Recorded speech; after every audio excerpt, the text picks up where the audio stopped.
Hello friends, welcome to our channel. तो friends, आज हमारी वियतनाम टूर का डे 3 है और आज हम लोग जाने वाले सू ची टनल। फ्रेंड्स, सू ची टनल हो ची मिन सिटी से 40 किलोमीटर दूरी पर है और सू ची टनल जाने के लिए आपको अपना पर्सनल व्हीकल करना ही पड़ेगा, जो आपको लोकल टूर एंड टूरिस्ट से मिल जाएगा। फ्रेंड्स, अगर आप ग्रुप में ट्रैवल कर रहे हो तो आपको कम कॉस्ट लगने वाली है। फ्रेंड्स, तो फाइनली अभी हम लोग सू ची टनल पर पहुंच गए। फ्रेंड्स, ये सू ची टनल में एंटर होने से पहले एक छोटी सी स्मॉल दुकान है जहां आपको वियतनामी चीज़ें मिलेगी। आप यहां से ये सारी चीज़ें परचेज कर सकते हो, बट यहां आप अगर डॉलर दोगे तो आपको ये चीज़ नहीं मिलेगी, इसलिए आपको डॉलर को कन्वर्ट करवाना पड़ेगा वियतनामीज डोंग में। और अगर आपके पास इंडियन रुपीज़ है तो भी आप इसको इजीली कन्वर्ट कर सकते हो। 1 Indian rupees is equal to 300 वियतनामी डोंग से। आफ्टर एंट्रेंस हम लोगों को यहाँ एक टिकट लेनी पड़ती है सू ची टनल में जाने के लिए, जिसकी ऑलमोस्ट इंडियन रुपीज़ में कॉस्ट है 1600, जो हमने लेके अभी एंट्री कर ली है। और ये हमारे सारे हम 5 वाले कमीने दोस्त बाल वाले नीलेश भाई भी एंटर हो रहे हैं। फ्रेंड्स, और अभी एंट्रेंस होने के बाद हम लोग सू ची टनल को पूरा एक्सप्लोर करेंगे। सू ची टनल पूरे वियतनामी हो ची मिन सिटी से 40 किलोमीटर दूरी पर जंगल में है, जो ऑलमोस्ट 121 किलोमीटर लंबी है। फ्रेंड्स, और यहाँ हमारा गाइड हमें टोटली चीज़ें गाइड करेगा। और ये सू ची टनल में जंगल में जो एक ट्रैप है, जो वियतनामी सोल्जरों ने अंग्रेजों इंग्लिश अमेरिकन लोगों के लिए लगाया हुआ था, वो एक ट्रैप है। जैसे ही इस पर पैर रखते थे अमेरिकन सोल्जर डायरेक्ट इसमें गिर जाते थे और वो इंजर हो जाते थे। उसके बाद वियतनामी सोल्जर उनको मार देते थे। तो एक छोटा सा ये ट्रैप है, डायरेक्ट जैसे हम अंदर एंटर होते हैं ये आपको ट्रैप मिलेगा।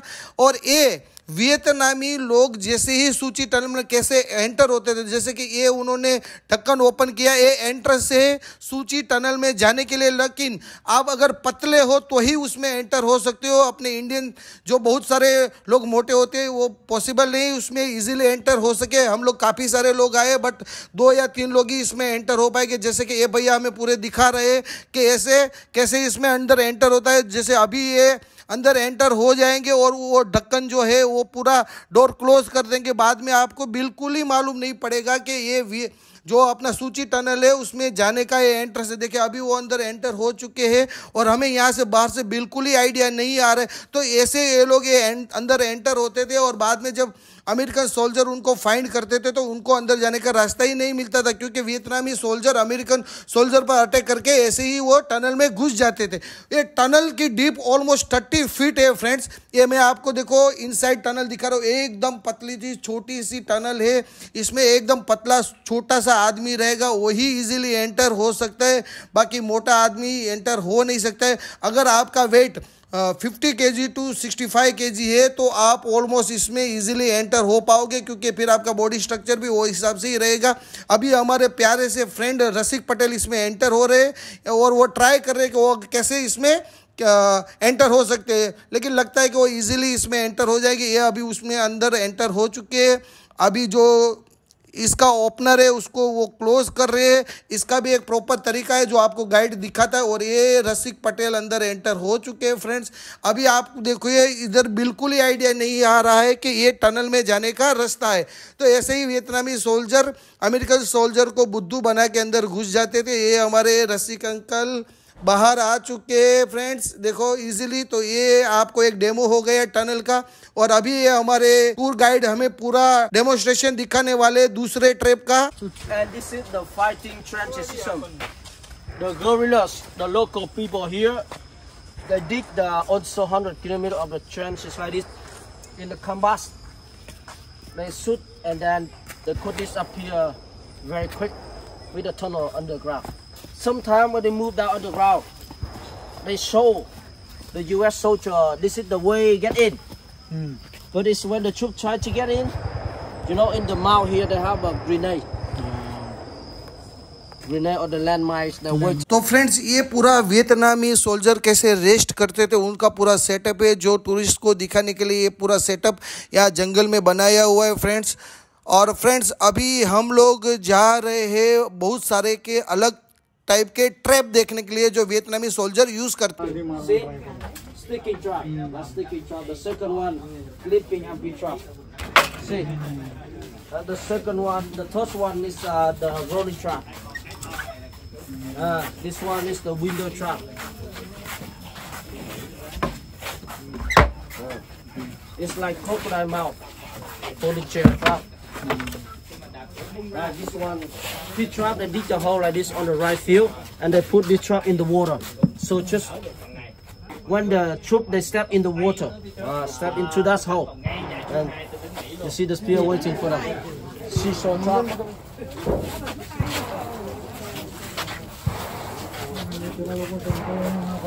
Up here we have the. तो फ्रेंड्स ये अभी हम 5 का पूरा स्टाफ निकल चुका है मिलिट्री आर्मी बेस देखने के लिए, जहां जो अमेरिकन सोल्जर के वेपन थे वो वियतनामी सोल्जर उसको कैसे रीयूज़ करते थे, उसको कट करके उसके लिए उसमें से छोटे छोटे वेपन कैसे बनाते थे, ये पूरा उसका छोटा सा वर्कशॉप है। आप देख सकते हो कि मिसाइल को कट कर रहे हैं वियतनामी सोल्जर, और उसमें से वो छोटे छोटे बॉम्ब बनाते थे और दूसरे सारे वेपन्स बनाते थे। जैसे देखिए, तो ये पूरा इन लोग अमेरिकन सोल्जर के वेपन को रीयूज़ करते थे और उस वही वेपन को अमेरिकन सोल्जर पर यूज़ करते थे। तो फ्रेंड्स अभी हमारी पूरी टीम निकल चुके AK-47 राइफल चलाने के लिए, और यहाँ आपको ओरिजिनल AK-47 राइफल चलाने के लिए मिलती है। ये हमारे जयंती भाई तो उंगली से ही AK-47 चला रहे, तो पूरे हमारे टीम के मेंबर यहाँ ओरिजिनल AK-47 राइफल चलाने वाले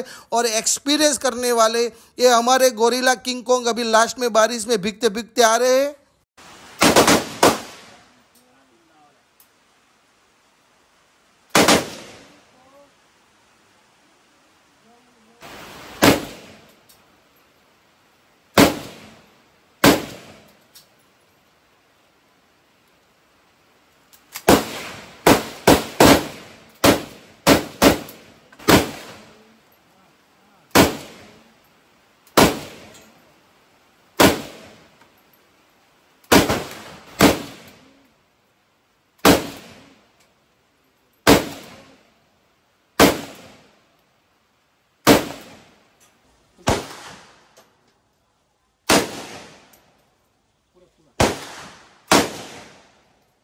AK-47 चलाने के बाद हमारी पूरी टीम सूची टनल के जंगल में चंदन ढूंढते हुए, लेकिन उनको कोई चंदन नहीं मिल रहा है। तो फाइनली हम लोग आ गए हैं इनके किचन में, जहां वो लोग धान को कैसे पीसते थे उसका पूरा अरेंजमेंट है, जिसको हम लोग अभी देख रहे हैं।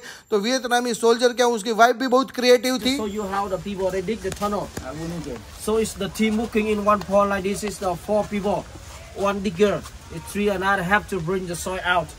With the bamboo baskets like I show you and the hose they make from the bomb shovel, they dig down a well like this 3 meter, and then they turn it. जंगल में बारिश होने की वजह से पूरा जंगल पानी पानी हो चुका है, और हम लोग भी भूख की वजह से पानी पानी हो चुके हैं। और फाइनली हम लोग ने सोचा है कि चलो अभी वियतनामी लोगों का किचन कैसा था वो देखते। तो पूरे हम 5 लोग और साथ में हमारे बॉडीगार्ड भी साथ में निकल चुके, और ये हमारे गोरिल्ला किंग कॉन्ग आराम से पैर में मेहंदी जैसे लगे वैसे चलते चलते अभी जा रहे किचन देखने के लिए। तो ये वियतनामी सोल्जर की वाइफ का किचन है, जहाँ ये लोग उनके सोल्जर हस्बैंड के लिए खाना पकाते थे, और इतना बढ़िया अरेंजमेंट था कि अगर वहाँ खाना बन रहा है तो धुआं भी ऐसे निकलेगा कि अमेरिकन सोल्जर को मालूम नहीं पड़ेगा। यहाँ ये बहन जी वियतनामी कपड़े बेच रही है, लेकिन हम जो कमीने लोग आए इसमें किसी को एक कपड़े में इंटरेस्ट नहीं, और मैं देख रहा हूँ कि कोई भी ये वियतनामी कपड़े परचेस नहीं कर रहा है। एक ही सिलाई मशीन है, वो उसमें से कितने कपड़े सिलेगी, तो कोई भी बंदा ये कपड़े खरीद नहीं रहा है फ्रेंड्स। तो फ्रेंड्स अभी हम लोग फाइनली टनल्स में एंटर हो रहे हैं फ्रेंड्स, और सारी टीम के पास अंदर एंट्रेंस होने के टाइम आपको पास फॉक्स लाइट होनी चाहिए, क्योंकि अंदर थोड़ा बहुत अंधेरा रहता है फ्रेंड्स। और अगर आप ए टनल में एक बार एंटर होते हो तो आपको एग्जिट 20 मीटर के बाद मिलेगी, उसके बाद 40 मीटर के बाद मिलेगी, उसके बाद 60 मीटर के बाद मिलेगी, और फिर 80 और फिर 100 मीटर। तो हम लोगों ने डिसाइड किया है कि हम लोग 20 मीटर के बाद एग्जिट कर लेंगे, क्योंकि नीचे का रास्ता एकदम पतला सा है और हम सब बॉडी बिल्डर है, तो इसलिए हमें अंदर जाने में बहुत डिफिकल्टी होने वाली है फ्रेंड्स। तो हम लोग धीरे धीरे अंदर जाएंगे। और अगर हमें ऐसा लगेगा कि हम लोग कंफर्टेबल नहीं है तो आफ्टर 20 मीटर हम लोग एग्जिट करने वाले। यहाँ से हम आपको पूरा ओरिजिनल सिचुएशन दिखाने वाले फ्रेंड्स। चलिए चलते हैं फ्रेंड्स।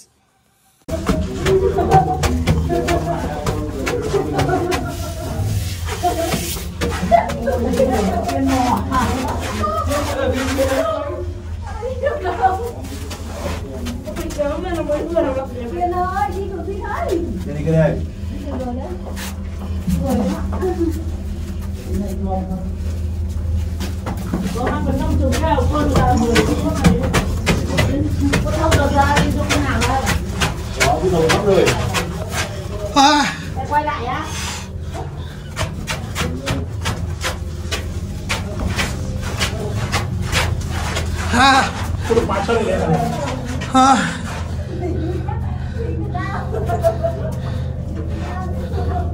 थकी जाओ भाई।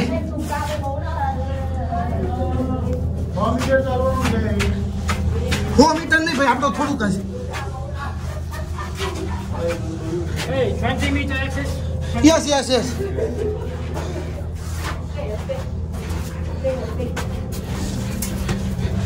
Lại cũng bảo đi từ sáng nay đến sáng kia.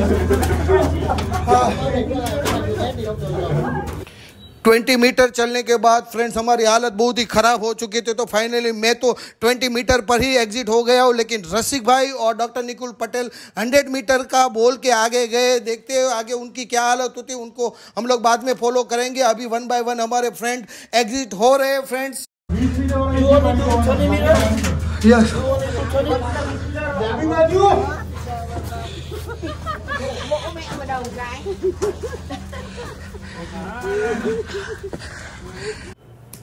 तो फ्रेंड्स ये हमारे पहले खिलाड़ी नीरव भाई बाहर आ रहे हैं, थक हाल के, लाइट जेब में, फ़ोन का आता पता नहीं, पूरा पसीना पसीना है, बहुत मुश्किल से बाहर आ रहे हैं। और ये हमारे हेड कोच नीलेश भाई आ रहे हैं, उनकी भी हालत बहुत ही ख़राब है। महेंद्र भाई बहुत ही मुसीबत में 1 बाय 1 स्टेप अप हो रहे और वो भी पूरा पसीना पसीना हो गए आफ्टर 20 मिनट्स। तो बहुत ही डिफ़िकल्ट है, बहुत ही पतला सा रास्ता है।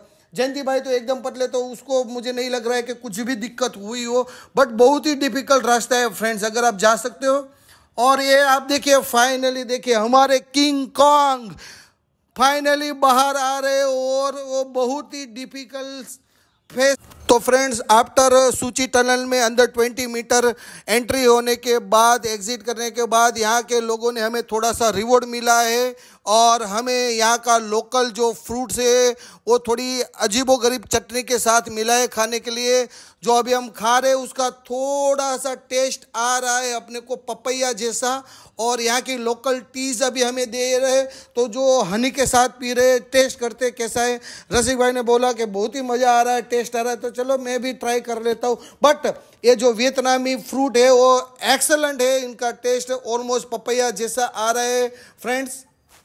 तो यहाँ फ्रेंड्स हमारे कमीने दोस्तों ने मुझे थोड़ा चने के झाड़ पर चढ़ा दिया है। तो अभी मैं सूची टनल के बारे में थोड़ा फीडबैक दे रहा हूँ कि हमें कैसा एक्सपीरियंस रहा, ताकि ये एक्सपीरियंस देख के लोग थोड़ा अपना भी एक्सपीरियंस शेयर करें और यहाँ की गवर्नमेंट को जो अगर कुछ इम्प्रूवमेंट करना है तो वो कर सके। क्योंकि विदाउट फीडबैक उनको आइडिया कैसे आएगा कि सूची टनल में हमें कितनी डिफ़िकल्टी हुई और क्या हमें एंजॉय हुआ। तो यहाँ हम सब लोग मिल के एक कॉमन फीडबैक दे रहे हो और यहाँ का ये छोटा सा म्यूजियम है उसको एंजॉय कर रहे हैं फ्रेंड्स। तो आगे अभी हम लोग एक छोटी सी डॉक्यूमेंट्री देखने जाने वाले हैं फ्रेंड्स। तो ये फ्रेंड्स अभी हम लोग आ गए, जो सूची टनल पर छोटी सी डॉक्यूमेंट्री है वो देखने के लिए, जो 30 मिनट्स की है और टोटली फ्री है। और ये अभी हम लोग आउटसाइड में आ गए हैं, जो छोटी सी यहाँ पे सोवेनियर की दुकान है जहाँ पे वियतनामी सोवेनियर चीज़ें मिल रही है। तो अभी हम लोग 1 बाय 1 सारी चीज़ें देख रहे हैं क्योंकि अभी टोटली हम फ्री हो गए हैं फ्रेंड्स। अभी यहाँ ये लास्ट हमारा गाइड टोटली सूची टनल कैसे वर्क करती थी वो एक्सप्लेन करेगा, आप आराम से देखिए friends. Tunnel right here for you. Firstly, pay attention to the map. So you start from the downtown of Ho Chi Minh City right here, and get on this highway, and then we go to this place, this pond. So all the tunnel system on the map, that's the black line. So it started to dig in 1946, 1948 when the French come back Vietnam after the World War II, and the people they first dig the tunnel only for hiding, and very simple. All of that tunnel, the beginning one, is the independent tunnel for hiding only. Here, it's about 40 kilometers. Until the war against the US, the people they enlarged the system longer and deeper with the 3 levels of the tunnel: 3 meter deep, 6 meter deep, and 8 to 10 meter deep, all connected like the city underground for living, hiding, and fighting. Here, more than 200 kilometers of 6 villages in the red area here connected. The Cu Chi tunnel. So the local people they call this area is the liberated area. So the US call this region is the free striking area. So that's why it's a lot of fighting happen above ground of this area. That's why the people they move down when it's heavy fighting above to hide underground in the bunkers. You know. So the dark blue on the map, that's the US military base. So they came to the Cu Chi 1965 and they established one of the huge base here. And you could see the people they dig the tunnel of the airstrip. The airstrip. Yeah. So the pink color is the conflicting area. So the daytime is could be the US the military control, but the nighttime is the Viet Cong, the freedom fighter of this region. They come out from the tunnel, from the jungle they occupied. Light green is the rice field or the vegetable farm. Dark green is evergreen forest. Light blue color is the rubber plantation. And the yellow color here, that is the relocated camp or strategic hamlets. The South Vietnam government and the CIA, the US military, they plan to build many the compound, and they collect the people from the village outside here and bring them into compound to control the people. Like they said, you want to catch the fish in the pond, you have to turn the water out. So at that time, in the South Vietnam is the pond, and the water is the people, and the Viet Cong is the fish. So they take the people into this, and then they could identify who are the Viet Cong. You know, but they unsuccessful because they make the people angry. It to be the complex system under of the American fighting against time. It's when this really heavy fighting destroy everything above ground. So the people, local people, they move their life down underground. People they living in the bunkers, and the tunnel is connect all the bunkers together. So it's like the trail move from the places to places. Here is the different the functioning bunker. 3 level, 3 meter deep, 6 meter deep, and 8 to 10 meter deep. 3 level. So most of people they're living in the first or the second level. This is the area that could get enough the air for many people. Oxygen, yes. Here you see this is the meeting bunkers, dining bunker, and this is the special kitchen. The cooking underground and the smoke steps that go out in the far distance. When the smoke come out, just like the mist on the ground, that's why the chest fighter they could not see. And if they detect it, they will bomb. But this is the smart kitchen cooking, and the smoke just come out like the mist on the ground. You know, the resting bunker, the people they have a rest on the hammock. This one is the storage bunker. The people they storage the weapon and the food in there. And this is the fighting bunker underground. They have the secret, the fighting bunker is above there. They camouflage with some of the secret hole where they could shoot out and disappear. This one is the air vent. And this one is the triangle bunker in case of the bombing. Some of the section here could be collapsed, but this one is very solid. It has to be collapsed. That's why this one they use to hide the people. And this one is the trap. Trap for the US soldier who came down here when they detect the entrance like this. They come down with the pistol and grenade. But they get lost because the system is very complicated, complex system, or they fall into the trap here waiting for them inside. The people that only set up this one is when the combat took place, when the enemy come and they set up this one. And when they want to remove it, also very easy. Because this one to dig the hole and to put the bamboo spike in. And this is the camp. different section. They have a cap to prevent the smoke and the gas. And also we have many the section like the toilets, the pipe, toilet system with the U-bend like this, and the water at the bottom. That's how they could block the gas and the smoke when they pump the gas and smoke in to kill the people. And also they try to kill people by the water as well when they take here the entrance and they pump in the water. But you didn't know, they didn't know that is the tunnel is connected to the river or the right field. When they pump the water in here, the people they could block in this section and the water drain out in the river or in the right field somewhere. You know? That's why they could survive. The US military, they know about a tunnel. They try to destroy it by all the things they have. But they could not because the people here also they were smart. They know how to manage to survive underground. That's why they could stay through the war. Okay?